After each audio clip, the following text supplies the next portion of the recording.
Welcome to Your Healthy Kitchen from Dignity Health Yavapai Regional Medical Center.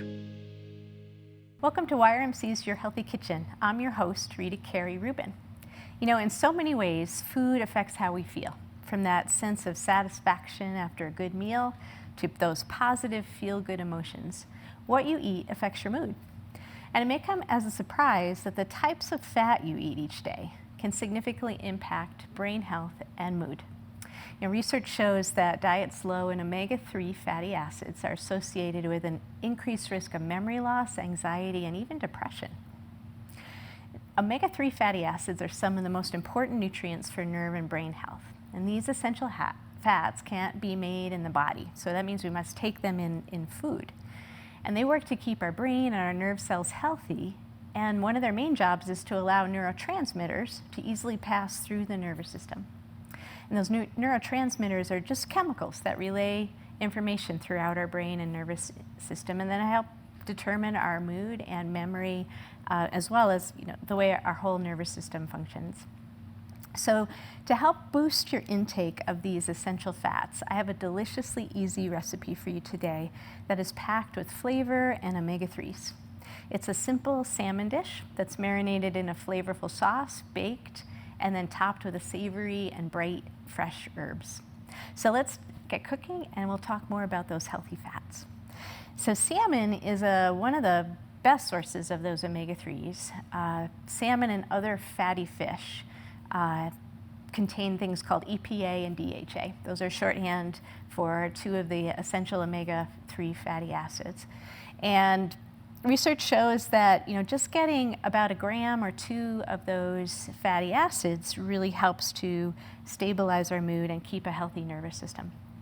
So just about 6 ounces of salmon gives you 900 to 1,200 milligrams, or almost a gram or more of those omega-3s.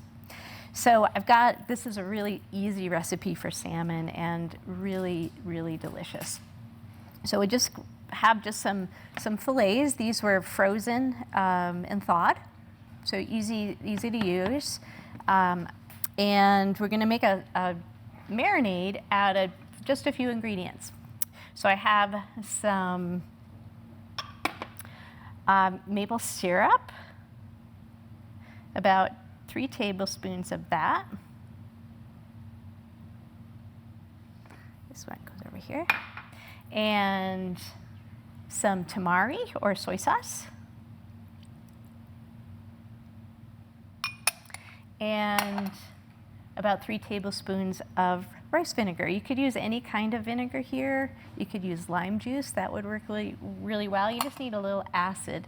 So we're going to balance out the saltiness of the tamari. We're going to put in a little sweet with the maple syrup, and we've got a little tart with the vinegar. Makes a really nice sauce. And then some freshly ground pepper.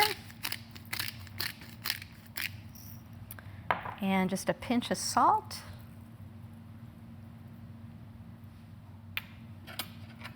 And I'll just stir this around and coat the fish a little bit, skin and the flesh. And we just marinate it for 20 minutes to really up to 2 hours if you want to pop it in the fridge and let it sit there. The longer you marinate it, the more flavor the fish will absorb.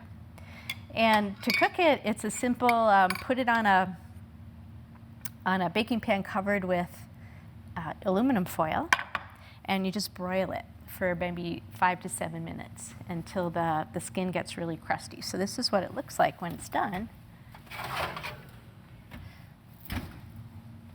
So there's this beautiful, nicely charred skin, and you peel that off when you eat it. And a nice flaky fish. So simple to eat, really not a whole lot of mess. You just toss that aluminum foil into the garbage and you're done. So it's a super easy way to prepare that salmon. And there are other good sources of omega-3s. So as I said, your fatty fish is a really good source, and that includes salmon, mackerel, sardines, tuna, anchovies, herring, trout, and seaweed. And maybe surprising that seaweed is a good source of omega-3s, but that's how the fish actually get the omega-3s in their body, is they eat the plants that contain the omega-3s. So I'm not quite done with my salmon dish yet. I'm going to do a little bit of an herb salad on top of the salmon to serve it. And this will just brighten up the salmon really nicely.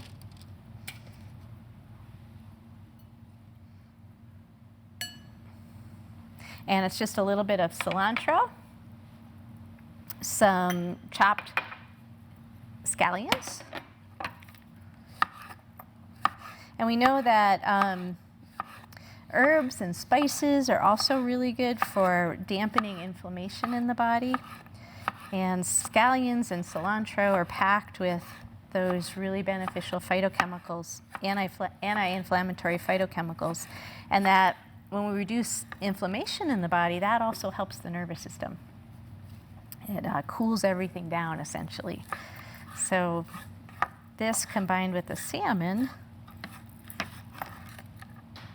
is a really nice dish. So it gives you boosting the moods with those omega-3s and then reducing the inflammation in your body with the phytochemicals. So this is just a little bit of that rice vinegar. I'm going to toss just a little pinch of salt and some of the sesame oil. So just a really, really light dressing to top the salmon. And you can use other herbs in this. So, parsley would go really well. You could do dill. That would be nice. You could also do some greens like arugula to make a little salad. So there you go. You know, and salmon and seafood are some of the best sources of the EPA and DHA. But many plant foods also contain something called ALA, and that's a fatty acid that can be converted to those other fatty acids, EPA and DHA. So you can also supplement those omega-3s by getting some plant sources like flaxseed, chia, walnuts, cashews, organic tofu and tempeh. Those are soy foods, and organic is better. It actually has a higher ratio of that ALA than non-organic tofu. Pumpkin seeds, canola oil, Brussels sprouts, spinach, broccoli, and basil are all really good sources of those ALA. So you can balance out your diet with some fish, some seafood, some seaweed, and some of those good plant sources of the ALA. You can also take supplements, but talk to your doctor about how to get, if you are going to take a supplement, talk to your doctor about how to get enough omega-3s in your diet. Let your provider know if you want to try a supplement, because omega-3s can act as anticoagulants, and they may affect your heart rate as well in some folks. So there's some nutrient-drug interaction you just want your doc to know about. You can also get a plant source of omega-3s from algae. So if you don't want to take a fish oil, but you want to get a good source of omega-3s, you can actually get algae oil, which is a good source as well. So remember to check out all of our instructional videos and delicious, healthy, feel-good recipes at yrmchealthconnect.org. And you can follow me on Facebook too, where I post photos and videos of the meals I make in my own kitchen, plus links to my favorite food and gardening destinations on the web. So until next time, eat well and be well, and we'll see you soon.